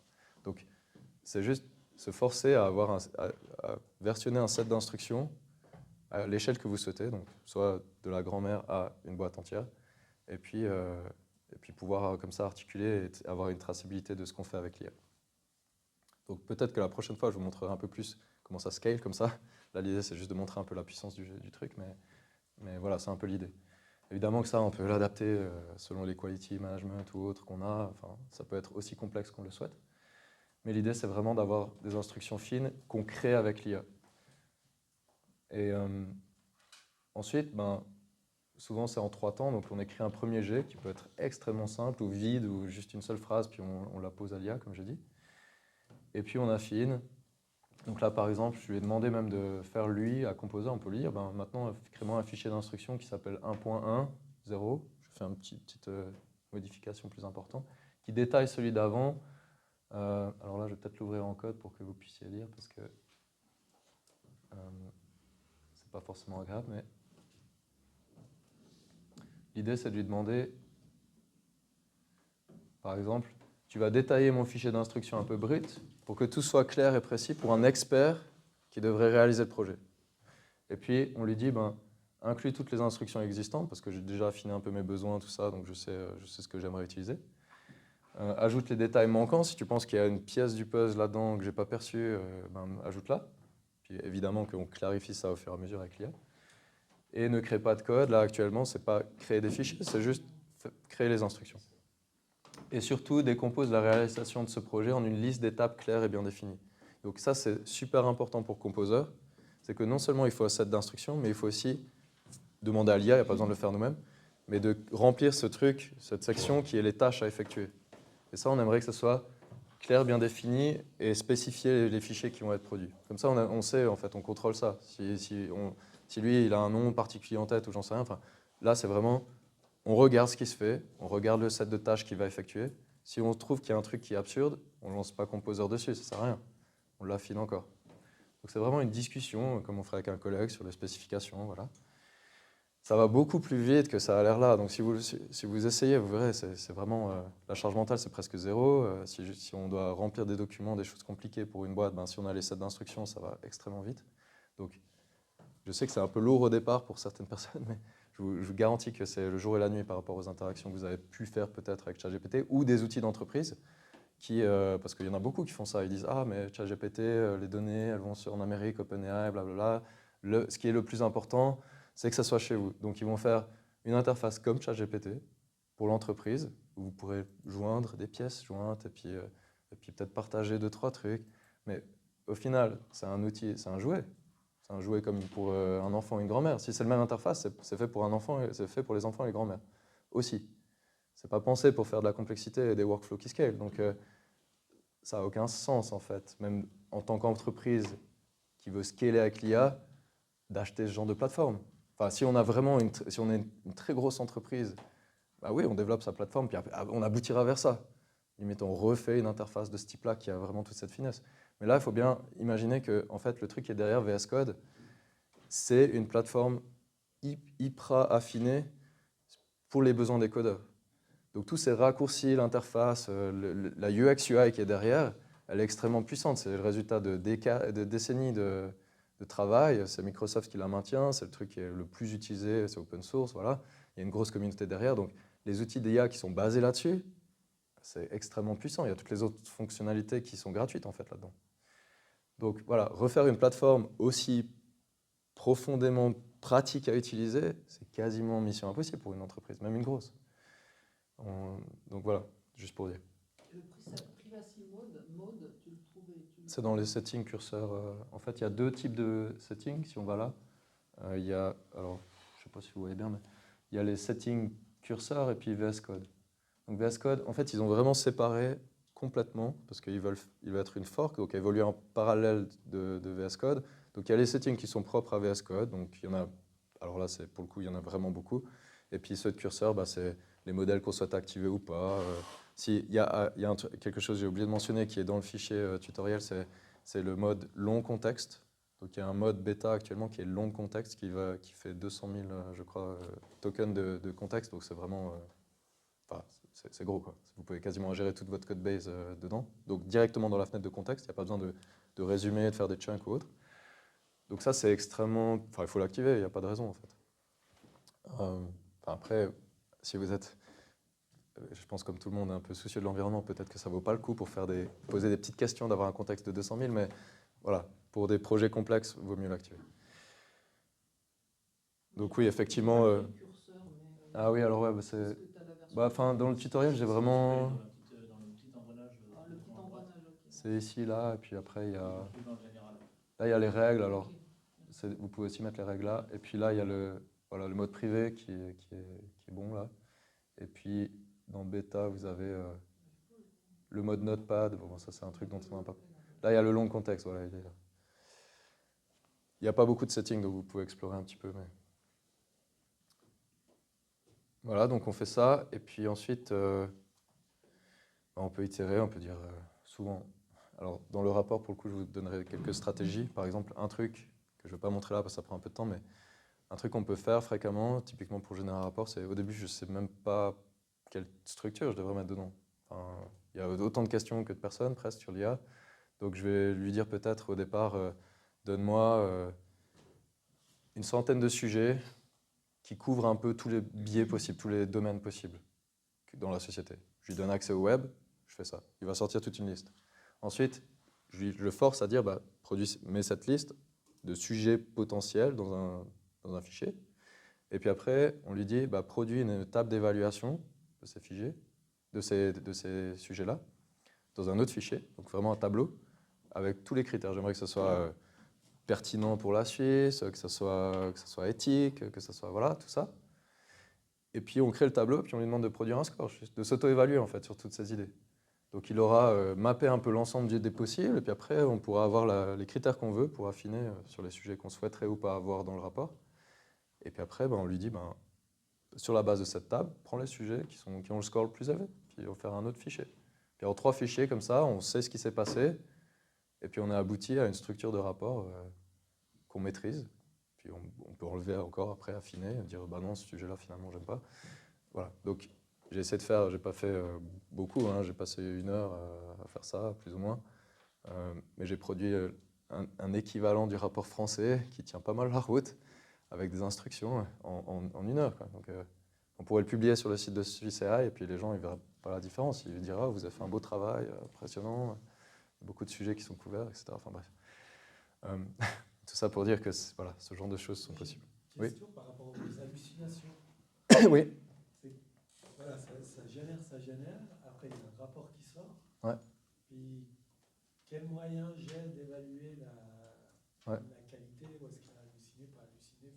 Alors ça, il faut vraiment décomposer par étapes. Si on le fait un peu à travers juste cette interface, donc sans coder des choses, on peut lui dire, par exemple, c'est ce que j'ai fait dans les instructions d'ailleurs, je dis toutes les sources qui pour moi sont fiables. Donc quand il va aller chercher les éléments à mettre dans chaque section, il va piocher là-dedans. J'aurai le choix aussi, encore une fois, de donner des critères sur ça si j'ai envie. Une fois que j'ai affiné juste tous les éléments et les sources que j'aimerais avoir, eh ben, je peux juste lui demander fais-moi des paragraphes autour de ça. Et là, c'est relativement fiable. Les hallucinations sont marginales, je veux dire. Si à chaque fois il donne, si à chaque fois il a inséré, il a reformulé avec des sources et des éléments bruts qui étaient relativement fiables, le liant qu'il fait, il le fait bien. Donc c'est le truc qui est fiable actuellement. C'est si on a, typiquement il faudra avoir une base de données, mais on pourrait aussi créer une base de données avec les éléments qu'on a trouvés pertinents, et puis sortir vraiment des choses du texte et autres. Mais disons, si c'est sortir des éléments qui sont dans une base de données, là il va le faire parfaitement pour aller chercher les éléments. Et après, oui, il faut produire un texte qui est agréable pour les gens. Donc il y aura une possibilité d'hallucination sur certaines choses. On peut aussi lui dire, écoute, tu prends les choses, mais vraiment le prompter pour qu'il vérifie que tous les éléments de la phrase syntactique, enfin, au niveau sémantique, soient exactement le même contenu. Et puis pour l'avoir fait plein de fois, franchement, les modèles avancés, ils n'ont aucun problème à reformuler, à mettre des phrases ensemble de contextes différents en un paragraphe qui ne change pas du tout le contenu sémantique, en tout cas pour nous. Évidemment qu'il y a toujours un changement. Enfin, on le sait quand on interagit avec un conjoint comme ça, que selon les petites subtilités de langage, ça peut partir différemment. Mais, non, on sait que c'est pas le même contenu, mais je veux dire, on s'entend. Donc, aux yeux de quelqu'un qui devait fact-checker le truc, ça, là, on s'en sort bien. Mais encore une fois, c'est pas possible de dire, va sur Internet et sors-moi ça tel quel, comme on ferait sur ChatGPT. Là, on n'a aucune maîtrise du contexte. On ne sait pas, en fait. On ne sait pas ce qui s'est passé. Donc, c'est pour ça aussi que ce genre de workflow est complètement différent. Et c'est en fait se rapprocher un peu, mais en discutant, des genres de choses qu'on hard-code quand on fait de l'IA pour une boîte. Quand on fait de l'IA pour une boîte, on va identifier la chaîne de raisonnement qu'on aimerait faire, les éléments dont on a besoin, puis on va faire tous ces mini-blocs. On va les maîtriser parfaitement, on va les tester, et puis au final, on les met ensemble, et puis on a ça, on a un clic, on a le résultat de toutes ces chaînes. Mais là, disons, c'est un peu l'étape si on aimerait faire ça sur des workflows avec des gens qui ne sont pas codeurs, qui doivent refaire un processus complexe ou qu'on aimerait juste rapidement faire quelque chose, puis on n'a pas envie de coder un truc qui va aller chercher du RAG dans des fichiers et autres. Là, on a tout ça gratuitement. On peut rapidement faire... moi, j'ai fait des chatbots là-dessus, juste pour tester, en une demi-heure. On peut tester un certain chatbot juste parce qu'on dit, maintenant, comporte-toi comme ça. On cadre en fait les IA là-dedans. On les force à fact-checker certaines parties s'il y a besoin et autres. Donc, on peut aller aussi loin qu'on veut en faisant ça. En fait, c'est les mêmes stratégies qu'on a dans les l'IA générative en général. Il y a plein de papiers qui sortent. AI Scientist, par exemple, qui génère des papiers scientifiques. Il y a toute une panoplie de stratégies sur comment articuler, comment vérifier ses sources et autres. Là, on va faire la même chose, mais on le fait dans un fichier d'instruction, par exemple. On va lui dire de faire ça étape par étape. Par exemple, le fait de s'auto-évaluer, d'écrire un fichier qui est une matrice d'évaluation, c'est équivalent à avoir des critères d'évaluation dans certaines chaînes actuellement qui marchent bien. Et aujourd'hui, il y a une tendance à mettre tout dans la fenêtre de contexte, plus que faire du RAG et autres. Et puis du coup, là, pour le coup, c'est ce qui se passe. Donc on a la possibilité de faire ces workflows un peu puissants, il faut juste avoir l'habitude. Et puis, voilà. Mais il y a 2-3 trucs qui sont aussi là un peu, et puis je pense que rapidement, on comprend aussi comment ça marche. Donc voilà, après, une fois qu'on a un fichier d'instruction, alors là, je vais juste vous montrer à quoi ça peut ressembler, mais ça, j'ai quasiment rien écrit, c'est tout moi c'est tout l'IA qui a fait quasiment. Donc au final, voilà, il y a le but du projet, c'est de faire un rapport, il y a peut-être la structure à laquelle il a abouti, il y a des spécifications, par exemple sur la qualité du contenu, les sources, la méthodologie, tout ça. Encore une fois, j'ai rien écrit de tout ça, hein. C'est vraiment le résultat de l'interaction. Et puis là, il y a des documents, dans documentation, j'ai mis toutes les choses fiables que je trouvais. Donc les journaux et autres, et ils sont au format ingérable par l'IA, quoi. Il peut aller chercher sur ces sites-là. Et puis, des ressources spécifiques sur l'IA en Suisse. Alors là aussi, je ne me suis pas creusé la tête sur ça. J'ai dit, qu'est-ce que tu penses qui serait pertinent pour la Suisse? Il a dit, des ressources spécifiques, voilà, des sites scientifiques. Puis après, j'ai dit, liste-moi lesquels, parce que moi, je ne les connais pas tous par cœur là maintenant, quels seraient les plus pertinents. Puis c'est lui qui a abouti à ça. On peut aussi le faire à la main, mais bon, peu importe. Mais une fois qu'on a ça, lui, il a écrit ses tâches, donc il a dit, d'abord, je vais devoir faire une revue de littérature pour voilà, trouver pour chaque source le titre, l'auteur, la date, le type de source, donner les principales raisons en fait, pourquoi ça serait pertinent pour un rapport. Il a abouti à un genre de truc comme ça. Moi, ça me convient très bien. Je lui ai dit bravo, super. Ensuite, génère des idées de contenu. Donc, c'est ce dont on a parlé. Donc là, il a dit bah, utilise Composer pour générer des idées avec les défis spécifiques, les opportunités, enfin voilà, les thèmes qui sont dans la structure. Évalue tes idées, donc crée cette matrice d'évaluation, etc., etc. Donc, quand on fait ça, ben après, on a la possibilité simplement d'aller sur Cursor. Bon, lui, il commence à m'énerver un peu, mais voilà, le générateur n'est pas super bon. On va retourner sur le README. On passe à la réalisation sur Composer. Donc, une fois qu'on a ce fichier d'instruction, on est content. On a les tâches, les petites tâches, crée ce fichier, fais ça, fais ça. On peut même le faire si on veut là. Donc, on va aller ici, par exemple, sur ce fichier d'instruction là. On fait commandier, on ouvre le Composer. Et puis là, il y a. Alors, ouais, je vais peut-être le mettre, le resetter à un autre état parce que voilà. Donc là, on voit le contexte, on a le fichier d'instruction qu'on a, qui est complexe. Puis on dit, ça c'est le contexte. Donc il sait ce qu'il y a. On lui dit, exécute la tâche 1. Parce qu'elles sont numérotées, c'est lui qui les a créées. Exécute la tâche 1. Qu'est-ce qu'il va faire? Voilà, je vais faire la revue de littérature. Donc il fait ça. Tac, il va sortir les articles voilà, qu'il a trouvés. Il est en train de chercher, il fait ça. Puis il les résume un peu de la façon dont on aimerait. Donc ça, ça va dans la direction de ce dont vous parliez, qui est de faire un. Mais là, on l'a dans un fichier après. C'est vraiment une source. On pourrait même dire créer une base de données autour de ça. Enfin, ce genre de choses. Donc voilà. Je ne sais pas s'il a fini. Non, il n'a pas fini. Et puis maintenant, je ne sais pas ce qu'il fait. Voilà. C'est aussi dépendant d'Internet, hein, évidemment. Donc, et puis là, on peut dire, il a compris que c'était exécuté. Donc si on lui dit juste tâche 2, il va faire tâche 2. Évidemment, on pourrait lui dire tâche 1 à 10. Mais si on fait 1 à 10 d'un coup, il va s'en mêler un peu plus les pinceaux. Donc l'idée, c'est vraiment que ce soit des blocs qui soient gérables parce que du coup, le contexte, il est beaucoup plus fin. Donc là, voilà, le deuxième, c'était, il n'aime pas les accents, là. Donc ça, c'est les idées d'aspect. Donc il y a la formation, les applications sectorielles dans la santé, environnementale, etc. Bref, toutes ces choses. Je ne vais pas refaire tout le truc, mais au final, on aboutit à un rapport complet en suivant ce genre de workflow. Sans problème. Et évidemment que l'idée, c'est de vous convaincre que ça fait la même chose pour créer une app, un site web ou un projet d'IA générative, n'importe quoi. Donc, je ne sais pas trop comment, parce que j'ai vu des études où les gens ils parlaient de ce genre d'outils, puis ils disent « Ah, c'est génial, j'ai eu 20% de plus », ou je ne sais plus combien ils ont prouvé. Microsoft, par exemple, avec Copilot, ils ont un gain de productivité qui est de l'ordre de 20 ou 30%, quelque chose comme ça. Je ne comprends pas comment c'est possible, en fait. Parce que, de toute manière, dans une boîte, on doit, en tout cas, si on est certifié et autres, on doit articuler les requirements. Si je le fais sous ce format-là, j'ai résolu le truc, en fait. Après, je demande à Composer de créer les trucs et je discute. Il y a plus de codeurs, en fait. Enfin, moi, j'ai réalisé aussi pour moi. Alors, je ne sais pas comment ça va faire dans le futur, parce que peut-être je vais perdre la capacité de coder. J'en sais rien. Mais en tout cas, aujourd'hui, coder, c'est discuter. Ces trucs-là, je les résous que en discutant, actuellement. C'est qu'une discussion. Et puis du coup, évidemment qu'il faut comprendre le résultat, parce que pour orienter. Donc si on n'est pas codeur, on aura quand même un peu de la peine. Mais si on a une base de codeur, c'est juste discuter, puis dire non, ça ne me convient pas. Enfin, c'est vraiment. La charge mentale elle est tellement plus agréable aussi.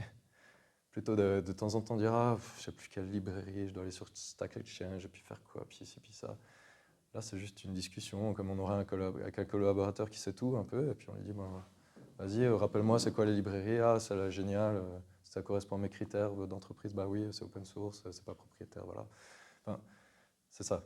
Évidemment qu'il faut être systématique pour que ça marche bien. C'est ce que j'essaie de dire aussi. Et le codeur ici? On gagne le temps de debugging, parce que j'ai mal tapé ou pas bien tapé ou pas bien réfléchi. Ça... Je vais réfléchir, je réfléchis à la conception, j'ai mal réfléchi à ma conception. Ouais, alors ce que j'essaye de dire, c'est ça dépend des bugs en tapant du code parce que j'ai fait des erreurs. Oui. Alors, les bugs, en général, ils sont plus en termes de librairie pas à jour qu'il a utilisé ou juste vous n'avez pas donné assez de contexte, puis il se trouve qu'il y avait un autre fichier qui était dépendant, ce genre de choses. Donc si vous le faites bien, en général, il n'y a pas un bug, en tout cas de syntaxe ou autre. Si vous avez mis en plus le curseur rule qui fait que je favorise la modularité du code et ce genre de bonnes pratiques, bah, il ne va pas vous faire du code comme sorti d'un notebook, si vous connaissez, enfin, un truc un peu à la mode étudiant sorti de l'EPFL. Il ne va pas faire du code comme ça. Donc, il n'y a pas ce genre de bug. Par contre, pour débugger, ben, faut débugger avec le chat, en fait. C'est ça. Et puis pour conceptualiser, ben là, il n'y a pas vraiment de bug à ce niveau-là. Moi, je trouve que c'est plus dans l'affinage des instructions, là, je pense. Qui c'est qui est codeur dans cette Ouais, c'est vrai que j'aurais pu demander. C'est le métier, mais code beaucoup. bah, plus du coup.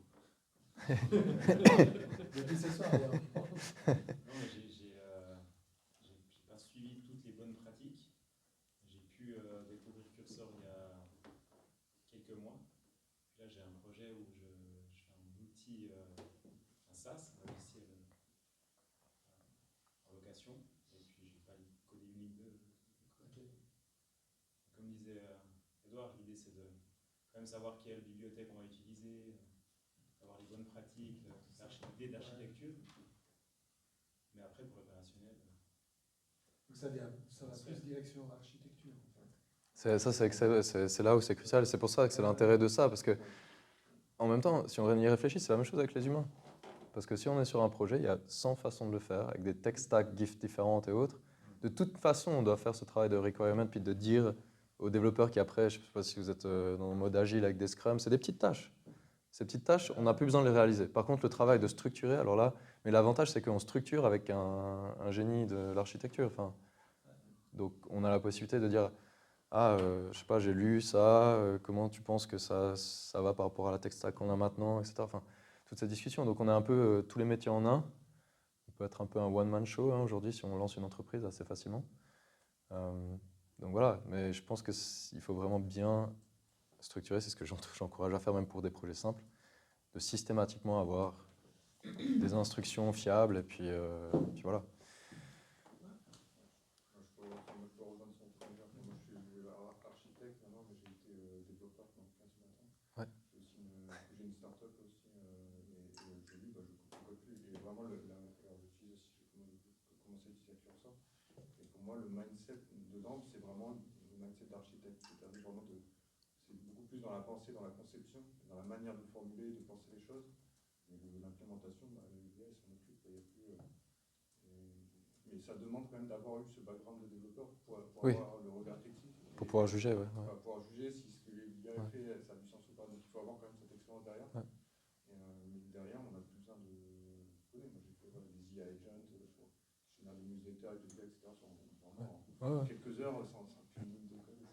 C'est ça, ouais. C'est bluffant, quoi. Mais on peut aussi complètement se planter. Si on dit crée-moi un truc multi-agent qui fait ça, il va partir sur des principes qui ne sont pas modulaires, qui sont pas. Donc, du coup, quand on veut scaler, ça ne marchera pas du tout. Enfin, donc, effectivement, c'est super crucial d'avoir quelqu'un qui est un peu senior. Mais une fois qu'on est senior, on n'a plus besoin en fait, des petites mains, en gros. Parce que les petites mains, ils ne comprennent pas la partie architecture, mais ils savent un peu coder. Si on leur dit bien, bah, ça, c'est la partie qui est devenue relativement inutile aujourd'hui. Donc, c'est dommage pour les étudiants qui sortent de PFL, mais bon, ils peuvent faire d'autres parties, quoi. Non, il y a toujours la partie conceptuelle, évidemment, qui est là, mais voilà. Alors, ça va en fait encore plus loin. En fait, si on prend les outils de code review, comme ça, en fait. Oui, ouais. Alors, je pense vu que le code a été généré par l'IA, finalement, vous ne passez plus personne.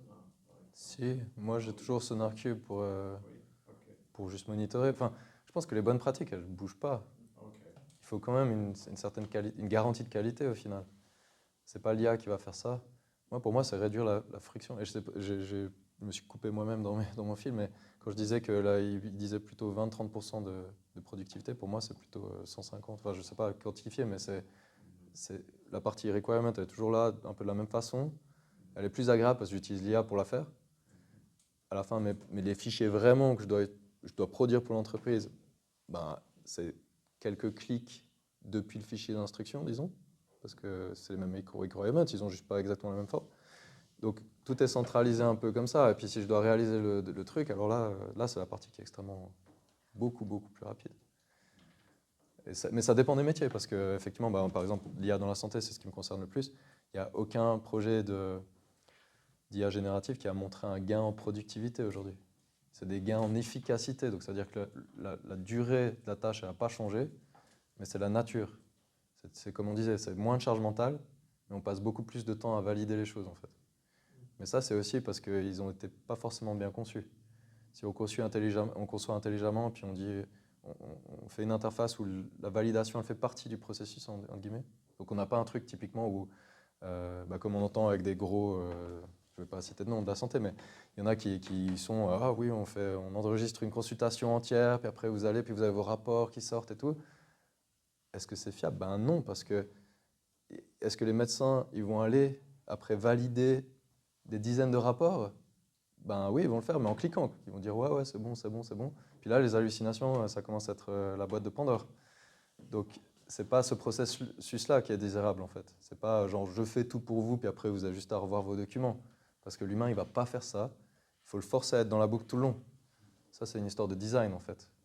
Et si on fait ça, les hallucinations, avec des bonnes bases de données et puis des bonnes pratiques, on peut les réduire à zéro. On peut demander aussi plusieurs couches d'LLM qui doivent fact-checker eux-mêmes, hein, ça, c'est aucun problème. Et pour aider un diagnostic, Ouais. il y a tel symptôme. Alors ça, c'est un autre... Et puis après, que ça fournit Ouais. une proposition de diagnostic. Alors là, actuellement, pour le coup, c'est presque inutile parce que c'est un modèle probabiliste qui va prendre des patterns. Donc par exemple, même GPT, hein, il marche très bien pour faire ce genre de truc approximativement. Il va faire des choses très mauvaises parfois, mais la majeure partie du temps, il sera peut-être même moins bon qu'un conseil de généraliste qui n'a pas forcément le temps. Et puis voilà, pas de temps de faire la prévention, donc il va pas forcément, si vous dites j'ai mal au dos, il dira cool, mais il va pas forcément vous dire faites ça, faites ci. Donc pour avoir des conseils un peu comme ça, parce que les assurances essayent de lancer aussi, il y a des problèmes régulateurs, mais je veux dire, ça marche bien. Par contre, sur des trucs précis, il peut se planter, mais royalement.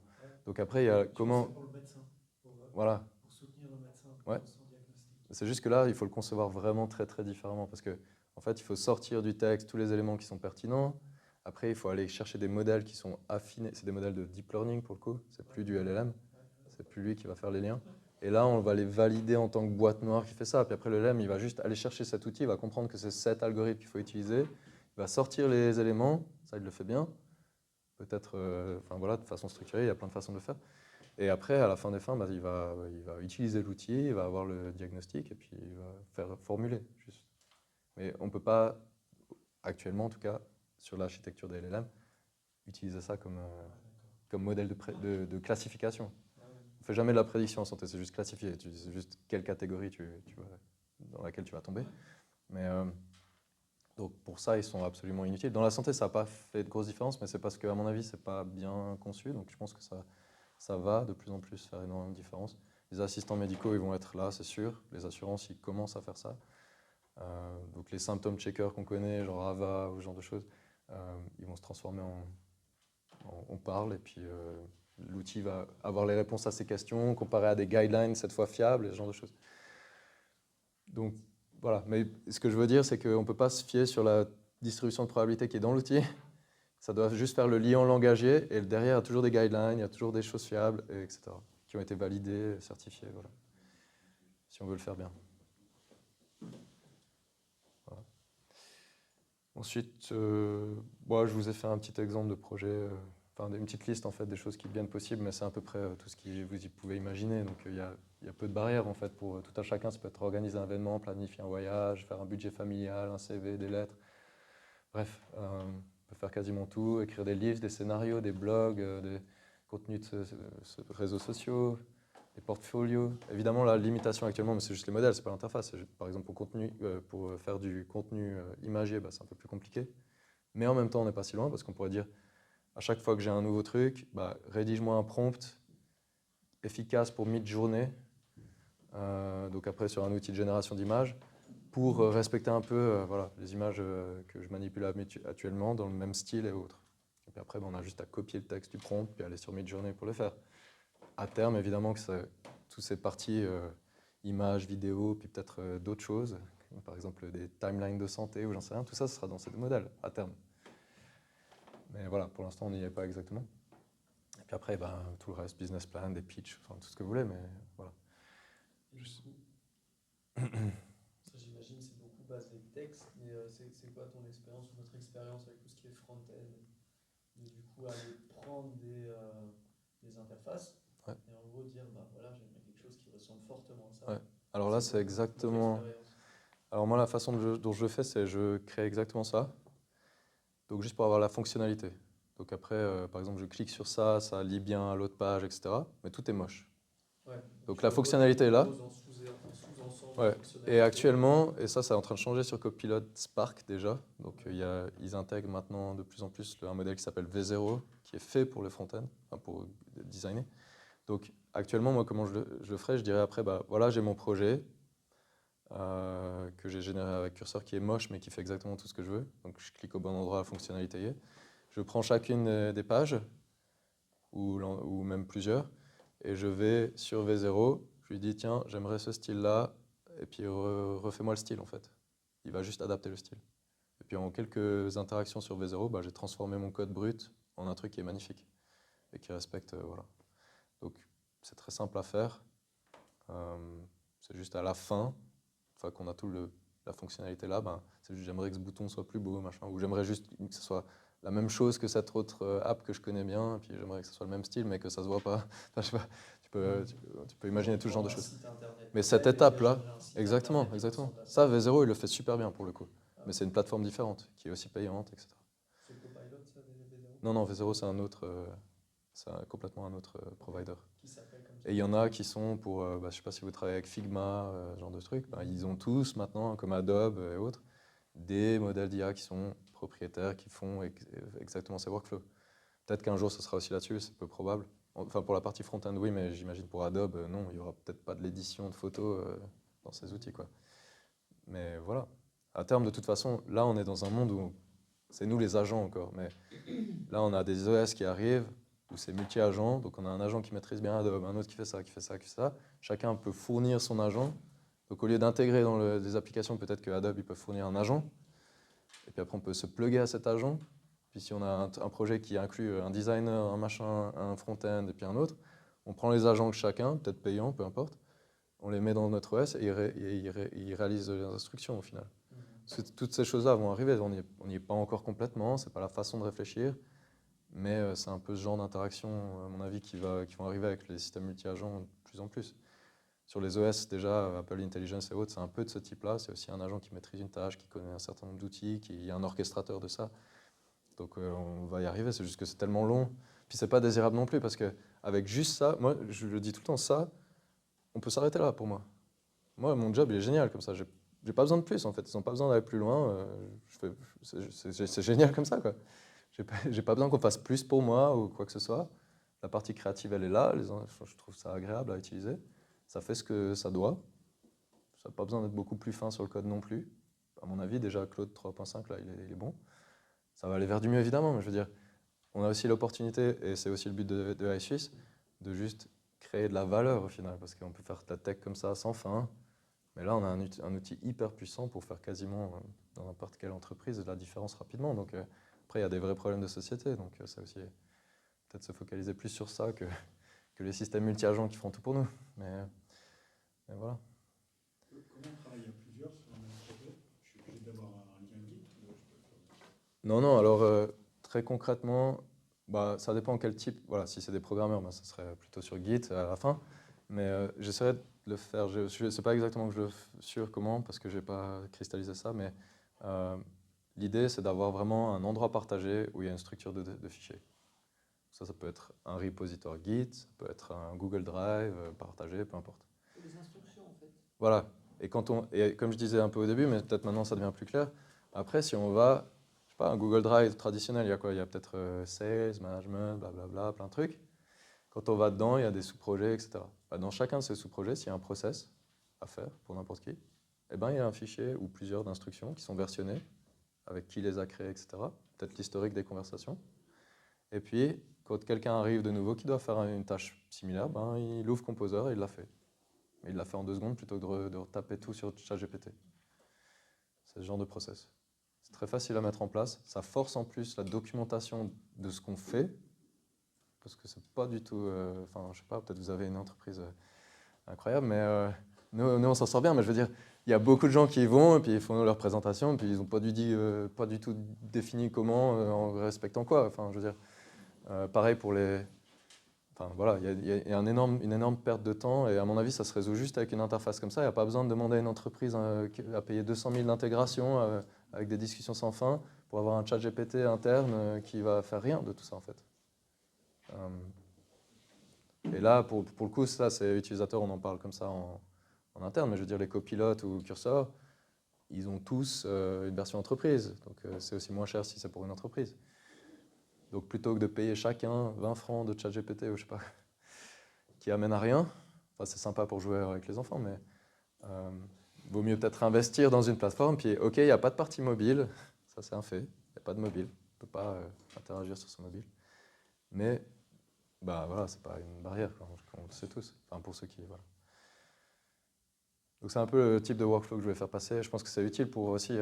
Enfin, l'idée de AI c'est aussi qu'il y ait des gens après qui viennent, bah, exactement comme vous, qui disent « Ah, j'ai réussi à faire ça, c'était génial ». Donc on pose un peu les bases là, de workflow puissants, puis après, on peut venir en parler. Si vous savez comment faire, ben, il y a une plateforme. Le but, c'est qu'on discute entre nous pour voir comment ça marche concrètement, quitte à se casser les dents dessus. Moi, c'est ce que j'aimerais faire aussi, c'est montrer, bah, voilà, on va faire une app aujourd'hui, on a 1 heure, on verra où on arrive, mais on fait ça. Juste que ça devienne un peu plus concret. Mais puis effectivement, l'idée aussi, ça sera progressivement, parce que là on est un peu au début, surtout à Lausanne, mais c'est d'apporter aussi des concepts un peu importants. Par exemple, parler du RAG, ça sera un peu important de montrer comment ça marche. Plus tard, après ces 2 sessions curseurs, on aura une session sur les LLM pour montrer juste l'interaction en code avec ces modèles. Il n'y a pas besoin d'être codeur, mais c'est pas très compliqué, surtout avec l'IA, d'écrire un petit code qui permet de voir ce qu'il y a à l'intérieur. C'est des petites choses comme ça, c'est toujours passer dans des concepts un peu... À la fin, on ressort au moins avec un concept de base, c'est le but. Puis après, on peut aller vers les autres, idéalement, puis dire « Ah, journaliste de X et de Y, ben, vous mériteriez d'essayer, parce qu'en fait, avec vos interactions ChatGPT, vous écrivez un peu des choses à côté de la plaque, puis ça fait du mal à la société. » Ce genre de choses, quoi. C'est d'inverser la tendance qui est plutôt protection des données, souveraineté, puis à la fin, on n'a rien résolu. En tout cas, dans la santé... c'est un peu comme ça, hein. On brasse des idées, mais concrètement pour le patient, qu'est-ce que ça change? Rien. Voilà. Tu as parlé du modèle, en fait, là on a pris du sonnet, après j'ai vu qu'on peut rajouter aussi ses propres modèles. Alors on peut donner des clés API pour ceux qui sont supportés, mais pas tous. Typiquement, moi j'aime bien Mistral ou Mixtral. Alors Mistral, il n'y a pas, non. Mais sur Copilot, oui, je crois. Ouais. Mais après, toi, tu trouves que sonnet, c'est le meilleur de loin pour moi. Il n'y a pas photo. Actuellement. Mais... Après, j'ai vu qu'il y a les autres, donc on peut il y en a qui... Il faut les activer. Ouais. Il y a un autre Claude qui est moins bien aussi, qui n'est pas un premium.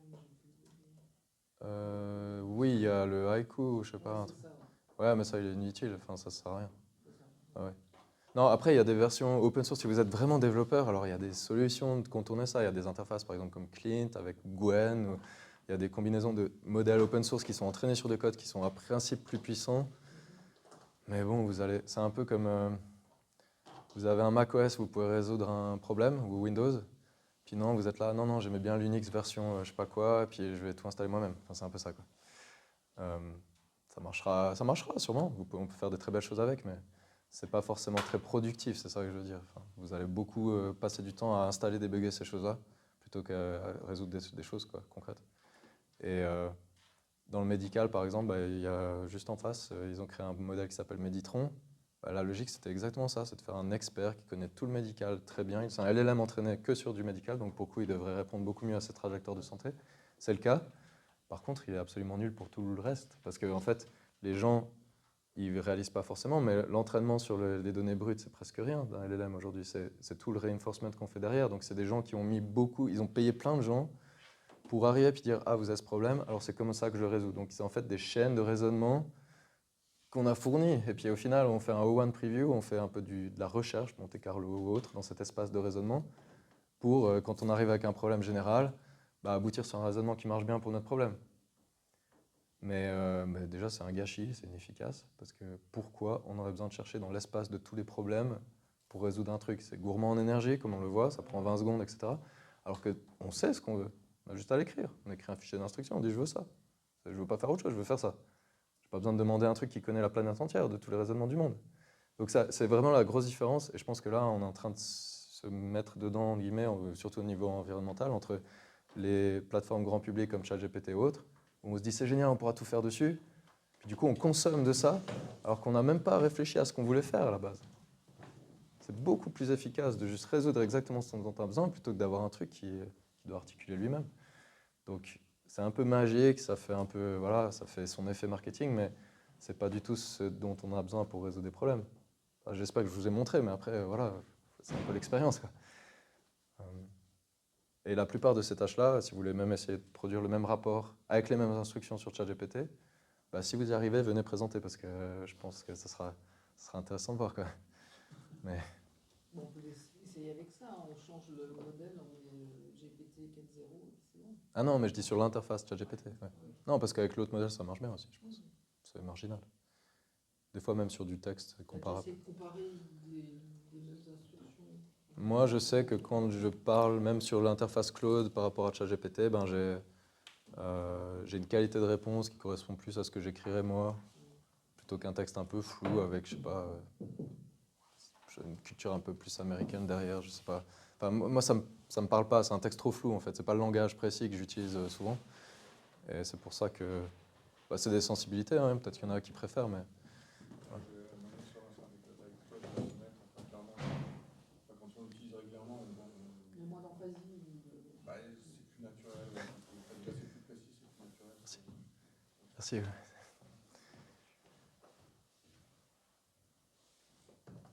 Voilà, donc je pense que c'est un peu la base pour faire des choses un peu, puis après peut-être venir aussi présenter si vous avez l'occasion, mais c'est le côté plutôt interface, puis évidemment on verra un peu plus précisément le code plus tard, mais si ça vous intéresse. De toute façon, nous on est là, et puis si vous avez aussi des questions, tout ça. Enfin, je propose qu'on passe à la suite, parce que là, ça dure un peu. Puis, je ne sais pas si vous avez d'autres questions, mais sinon on peut en discuter autour de verre plutôt. Sinon, il y a pas mal de tutos sur Cursor. Ben, c'est ça qui est compliqué en fait, je ne sais pas trop pourquoi, mais même moi, je me suis dit, bon, j'utilise, donc il y aura sûrement des façons meilleures, et puis je vais trouver rapidement un tutoriel que je pourrais aussi voilà, disséminer, mais en fait, c'est que codeur. Enfin, si vous cherchez, vous allez trouver que des trucs curseur génial pour faire ça. Puis vous ne saurez pas trop les fonctionnalités que ça a vraiment. Il y a 2-3 trucs bien faits, hein, mais là, bah, c'est juste passé dans la liste, et c'est ce que j'ai fait en fait. C'est pas très sexy, mais en même temps, à la fin, vous avez l'entièreté de ce que ça fait, puis il n'y a pas besoin de beaucoup plus que ça. Mais effectivement, il y en a plein qui capitalisent et puis qui disent « Ah, j'ai fait ce truc en 1 heure, puis ils montrent comment », mais ça ne suit pas un workflow qui scale. Donc voilà. Les instructions sont super importantes. C'est ça, c'est aussi pour pouvoir refaire le truc. Comment on travaille en équipe. Voilà, exactement, par exemple. Puis même pour avoir des bonnes pratiques pour soi-même, simplement, pour traçabilité et autres. Ouais. Merci. Merci.